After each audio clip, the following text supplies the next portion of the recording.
कल का मैच आप सबने देखा होगा और उसके बाद आपको फील हो रहा होगा कि चैंपियंस ट्रॉफी पाकिस्तान के लिए कदरे मुश्किल नज़र आ रही है, क्योंकि आपका पहला मैच साउथ अफ्रीका के साथ नहीं है, न्यूजीलैंड के साथ है और आपने जीत साउथ अफ्रीका के खिलाफ हासिल की है। फिर आपका दूसरा मैच इंडिया के साथ है और वो भी यूएई में है, इन कंडीशन से बाहर है। Then the third match is against Bangladesh. So you have to prove yourself thrice in this tournament. Everyone has to do all though, लेकिन ये है कि ये हम कैसे करेंगे इस प्लेइंग 11 के साथ, इस स्क्वाड के साथ, इस मेंटालिटी के साथ कि जहाँ पर हमें पिच को ठीक से, अपने मैदानों की पिच को ठीक से रीड नहीं करना आ रहा। हमने जो डिसीजंस लिए, हमारा जो टारगेट था बकौल रिजवान के, हमारा टारगेट 280 रन्स का था, वो भी पूरा ना हो पाया। मतलब नोइंग द फैक्ट इवन कि आपने एक दफ़ा उनको आजमा लिया न्यूजीलैंड के प्लेयर्स को, even then you lost the match twice. तो देखना यह है कि किस तरह से पाकिस्तान कम बैक करता है, नहीं करता है, क्या गलतियां रहीं, क्या कोताहियां रहीं। इस हवाले से गुफ्तगू का सिलसिला जारी करते हैं। मेरे साथ मौजूद हैं sports analyst, sports journalist Zeeshan Rana साहब। अस्सलाम वालेकुम, कैसे हैं आप? वालेकुम, मेरे बाप बताएं आप कैसे हैं? खैरियत से? I am absolutely perfect, but if you talk about my heart, my mind, that is completely towards the match. क्योंकि दुख होता है जब आप टूर्नामेंट से वक्त से पहले बाहर हो जाते हैं। 2024 में भी कुछ ऐसा ही हुआ, 23 में भी कुछ ऐसा ही हुआ कि सेमीफाइनल्स तक हम नहीं जा पाए थे, अफगानिस्तान से हमें शिकस्त हो गई थी। उसके बाद अभी इस वक्त अगर हम देखते हैं, न्यूजीलैंड को हम 2 बार आजमा चुके और दोनों बार हम हार गए। तो न्यूजीलैंड ने दोनों बार हमें हराया और फतह हासिल की। बिल्कुल सही। 19 को क्या हम यही गलतियां दोहराएंगे? अब फॉर श्योर जी, ये जो बैक टू बैक 2 डिफीट्स है ना, ये पाकिस्तान के प्लेयर्स के और पूरा हमारा जो सिस्टम है उनके बैक ऑफ माइंड पे चलती रहेंगी कि we lost 2 matches in a draw from New Zealand, और दोनों मैचेस कन्विंसिंगली हम हारे हैं उनसे। They have beaten us all ends up, bowling, batting तो, फील्डिंग में तो हमेशा से। You drop 3 catches and you do not play according to the situation. ना आपकी बैटिंग चल सकी ओवरनाइट, यानी कि आपसे 2 दिन पहले वी चेज्ड डाउन 354। उसके भी एक लॉजिक है। साउथ अफ्रीकन टीम को आप जो है ना सिर्फ कान में ये कह दें इससे सेमीफाइनल और फाइनल, ये क्रंच टाइम है, दे चोक। तो उस टाइम पे बैटिंग हमारी अच्छी हो गई, लेकिन the same 2 batters consume too many balls. मैं उन दोनों का इसलिए जिक्र कर रहा हूँ बिकॉज बाकियों ने तो कुछ परफॉर्म किया नहीं था। तो we all had our hopes from Shaheen, Naseem, Salman Agha and Rizwan batting में।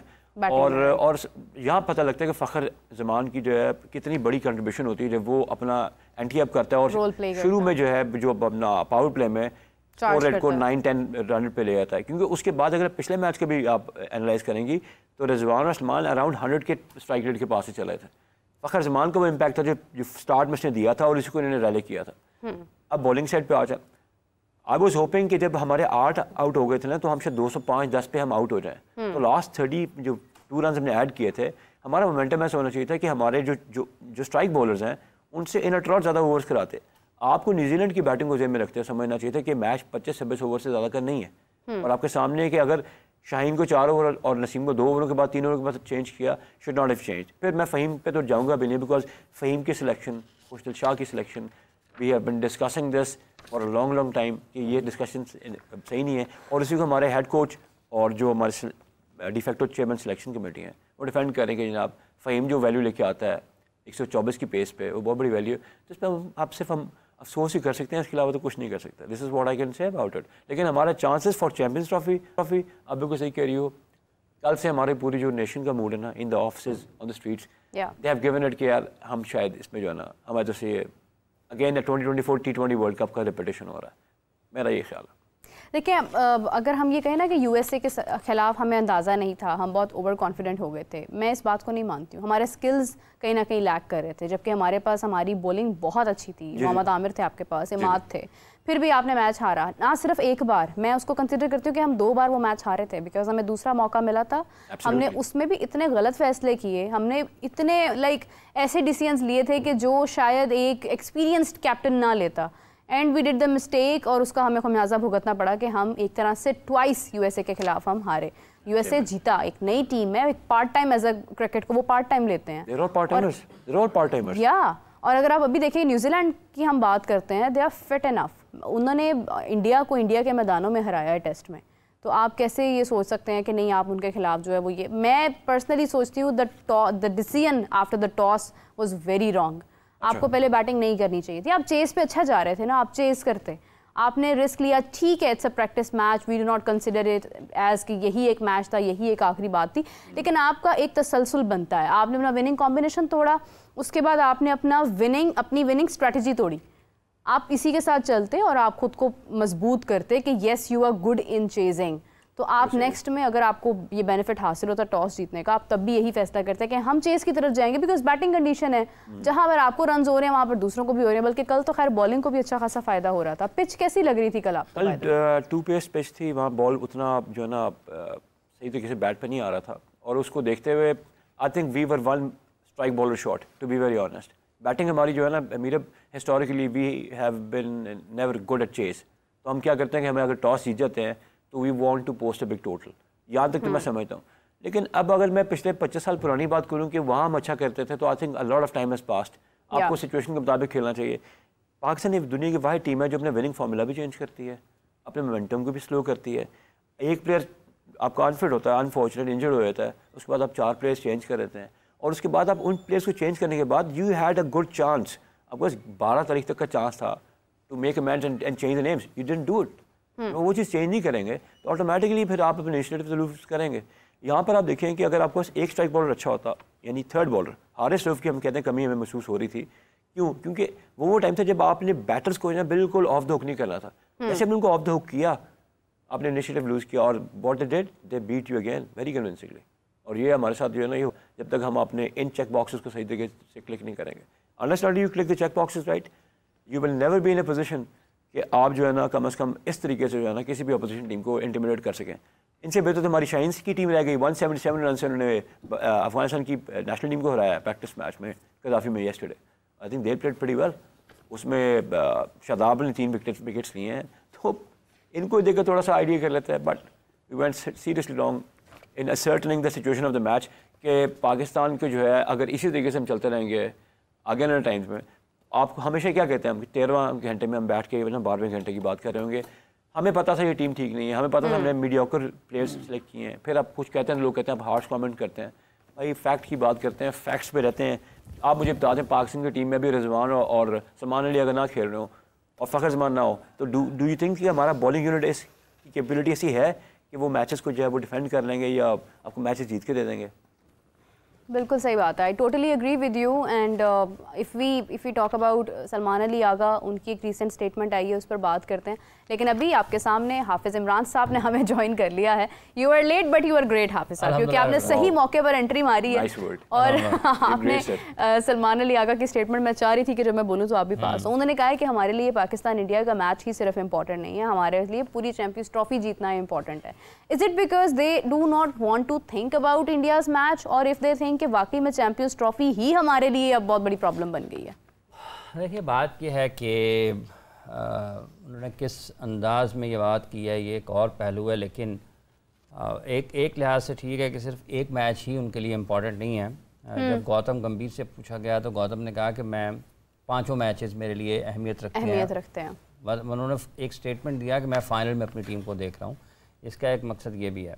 दूसरी ये है कि चूँकि इंडिया पाकिस्तान का मैच एक ऐसा मैच होता है जिस पर लोगों की बहुत बड़ी तादाद में तवज्जो और निगाहें होती हैं, इसलिए उसके ऊपर बात बड़ी होती है। लेकिन पाकिस्तान में जिस अंदाज से जवाब दिया जाता है वो शायद कोई इतना ज़्यादा, उसने भी यही कहा है गौतम ने, इन्होंने भी यही कहा है। लेकिन मेरा ये ख़्याल है कि जो आपकी इस वक्त की परफॉर्मेंसेस चल रही हैं ना पाकिस्तान टीम की, अगर वो इस लिहाज से, इस अंदाज से प्रेजेंट मोमेंट में रहते हुए अपनी इस परफॉर्मेंस को बयान करें तो वो ज़्यादा बेहतर है, बजाय इसके कि आप, चूँकि अभी इंडिया का मैच से पहले पाकिस्तान ने न्यूजीलैंड का मैच भी खेलना है 19 को, तो वो अभी आगे है। ये भी कहा जा सकता है, पर ठीक है जी कि हम जब पुल पार करेंगे, जब पुल आ जाएगा, ठीक है। लेकिन अगर गौतम गंभीर बात करता है तो उसकी टीम की परफॉर्मेंसेस और उसकी टीम की जो आप बिल्डअप देखते हैं या फॉर्मेशन देखते हैं वो डिफरेंट है। पाकिस्तान टीम की कारकर्दगी, पाकिस्तान टीम की सिलेक्शन और उसका बिल्डअप देखते हैं तो बिल्कुल मुख्तलिफ है। बात कर देना ही मकसद नहीं होता। एक आम शख्स में अगर कोई बात कर रहा है और एक इम्पॉर्टेंट पोजीशन पे ऊपर बैठा अगर कोई बंदा बात कर रहा है तो उसका फ़र्क होता है। और ये फ़र्क जब तक हम उसका एहसास नहीं करेंगे, हम उसको उस अंदाज में बयान नहीं करेंगे, तो वो होता आएगा जो होता आ रहा है और वो होता रहेगा जो आपके सामने इस वक्त हो रहा है। इसलिए पाकिस्तान मतलब हारिस ने एक मरतबा कहा जी हमने तो पाबंदी लगा दी है कि इंडिया के मैच पे बात नहीं करने की। जो सवाल करते हैं उनको भी ये पता होना चाहिए कि पोस्ट मैच प्रेस कॉन्फ्रेंस में जब आप जाते हैं तो आपके पास, आपने कहा 100 ओवर मैच नहीं देखा, 100 ओवर मैच नहीं देखा आपने, मतलब आप अगर प्रेस कॉन्फ्रेंस अटेंड कर रहे हैं, कोई भी है, कोई प्रोग्राम कर रहा है, कोई लिख रहा है, 100 ओवर मैच नहीं देखा। मेरा तो ये मानना है कि अगर आपने 100 ओवर मैच देखा, आपको पीछे जाने की ज़रूरत ही नहीं पेश आती कि इससे पहले क्या हुआ था। उस मैच में इतने पॉइंट्स आते हैं बात करने के लिए, सवाल करने के लिए, आपको ज़रूरत ही पेश नहीं आती है। वो पोस्ट मैच प्रेस कॉन्फ्रेंस होती है, सर स्टेडियम कैसा लगा है, सर बाबर के बारे में आपकी क्या राय है। वो बंदा है खुदा, जो बंदा सामने बैठा हुआ है, आपको पता होना चाहिए इसकी पोजीशन क्या है, इससे क्या बात होनी चाहिए, क्या बात नहीं होनी चाहिए। मतलब कल अगर रिजवान प्रेस कॉन्फ्रेंस के लिए आते हैं तो रिजवान से पूछा जाए कि भाईजान 242 आपने कैसे जीतना था, विकेटें लेके, रन रोक के, तो वो जवाब देता है जी विकेटें लेके। आपने क्या हिकमत अमली इख्तियार की विकेटें लेने के लिए। मतलब शाहीन बॉलिंग कर रहा है, आपकी स्लिप नहीं है, सलमान बॉलिंग कर रहा है, आपकी स्लिप नहीं है, नसीम ने 3 ओवर अच्छे किए हैं, आपने उसको हटा दिया है, एक उसने आउट कर दिया है, क्यों? आप उसके ओवर बचा के क्या करना चाहते हैं? सलमान अली आगा अगर वो अच्छा बॉलिंग कर रहा है, ठीक है, एक उसने आउट आपके लिए कर दिया है, आपने उसको क्यों तब्दील कर दिया है? नहीं किया किसी को। तो ये जो चीज़ें हैं, जब आप मैच देखेंगे पता नहीं क्या क्या बात होती है। आपकी क्या राय है इसके ऊपर, जो स्टेटमेंट अभी सलमान अली आगा ने दी है, फिर जर्नलिस्ट जिस किस्म के सवालात करते हैं प्रेस कॉन्फ्रेंस के दौरान? देखिए, मैं तो हमारी फ्रेटर्निटी के लोगों को कम से कम ये ज़रूर सोचना चाहिए कि आप क्वेश्चन का कॉन्टेक्स्ट क्या है, क्वेश्चन किया किस पर्पज़ के लिए जा रहा है। क्या वही वाली बात जो कि are you trying to discuss the match और discuss anything about the match. Post match में ना, हाँ जी, पोस्ट मैच का क्या मतलब है? सबसे पहले तो मैच के मुताबिक सवाल करें। It is about the match. Post match press conference का क्या मतलब है? मैच के बाद, आफ्टर मैच ना, यानी जो हो गया उसके बारे में बताएं। वो पूछे ना कि नेशनल स्टेडियम तो भाईजान साउथ शकील कैसे आउट हो गया, हाँ, क्या वजह से पार्टनरशिप नहीं लगी, पिच में क्या प्रॉब्लम थी, जो आपकी चेंजेस थे वो क्या थे, आपका रिजवान आए रोज डेफिनेशन क्या थी, खुशदिल शाह बैटिंग करने के लिए, जैसे कल आकिब जावेद साहब ने अपने ख्यालात का इजहार किया है, उसके ऊपर बड़ी डिटेल से गुफ्तगू हो सकती है कि खुशदिल शाह अगर आए हैं, भाईजान आपने उनको क्यों सिलेक्ट किया था? क्या भाईजान आपके लिए सिर्फ एक ही जगह बाउंड्री लगाने का सवाल है सबसे इम्पोर्टेंट, ठीक है, कि खुशदिल शाह क्या सिर्फ एक ही जगह पर शॉट खेलेंगे? और क्या दुनिया में जितने भी बॉलर हैं वो पागल हैं, उनका कोई दिमाग नहीं काम करेगा? मैं तो एक बात बताऊं आपके साथ, और राणा साहब एक और बात है, जो उनका फेवरेट एरिया है वो भी क्लियर नहीं किया उन्होंने दोनों मैचेस में। नहीं क्लियर किया, हाँ, क्योंकि प्रेशर था ना, मुश्किल टीम का। ठीक है, अच्छा, वैसे ये अपनी सिलेक्शन का प्रेशर था। वंस यू नो ना, you are not on the merit. नहीं तो what about those who are on the merit? अभी आकिब जावेद साहब की आई स्टेटमेंट थी कि बाबर आजम रन्स करेगा और वो ओपन पर आ रहा है, तो वो बड़े मैचेस का प्लेयर है। ये क्या बड़ा मैच नहीं था न्यूजीलैंड के खिलाफ? Every international match is a big match, उसकी कोई बात नहीं है। मुझे कल एक खतरा लगा साहब, जब मैंने कैप्टनसी रिजवान की देखी है ना, मुझे उसमें अक्स नजर आया बाबर की captaincy. I'd lie you not, मैं कोई डिमीन किसी को नहीं कर रहा, it was a defensive strategy. सारे एक जैसे हैं राणा साहब, डिफेंस है और क्या। सर स्लिप रखी है आपने, आप स्पिनर लगा रहे हैं, आप मिड ऑफ नहीं रखा, आप 28 बंदे को नहीं कर रहे, आप ऑन द अटैक नहीं जा रहे, 50 की जो राणा साहब मैं आपको एक बात बताऊं, पैटर्न जो है ना पाकिस्तान टीम का, अगर आप गुज़िश्ता 1.5-2 बरसों से 2-3 बरसों से देख लें तो बैठ के लोग डिस्कस करें कि असल में क्या हो रहा है पाकिस्तान। अभी सब लोगों से याद आया, एक कॉलर है वो ले लेते हैं। अस्सलाम वालेकुम जी, कौन बात करें, कहाँ से बात करें? जी मैं मंडी बावलदीन से हाफिज कमर बात कर रहा हूँ, तमाम को मेरा सलाम। वालेकुम अस्सलाम, फरमाइए।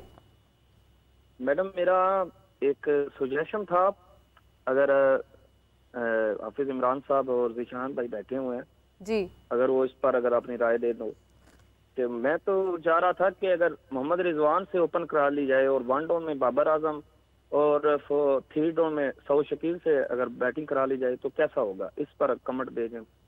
ठीक है, बहुत शुक्रिया। इनका सजेशन है कि अगर 1 डाउन आ जाएं बाबर और उसके बाद उनके साथ सऊद आ जाएं और रिजवान ओपन करें तो कैसा होगा?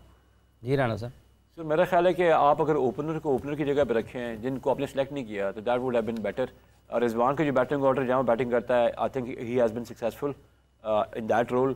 रिजवान को वहाँ से मूव ना करें। आप एक बंदा सेलेक्ट ना करने की वजह से, विदाउट डिसरिस्पेक्ट मेरे भाई, एक बंदा सेलेक्ट ना करने की वजह से आप पूरा अपना कॉम्पोजिशन चेंज कर रहे हैं। बेहतर था इमाम को ले आते हैं, ये किसी को भी ओपनर जो कोई भी ना जाता बीच में, कोई भी ना जाता। साइम गया था तो फ़खर जमान साहब तो आ गए, उन्होंने वैसे भी आ जाना था। You missed out in 1 opener, that's for sure. अब अगर आप बाबर को कर लें, रिजवान को 3 डाउन 2 डाउन से कर लें, उन सॉल्व द पर्पस, उनको वही रहने दें।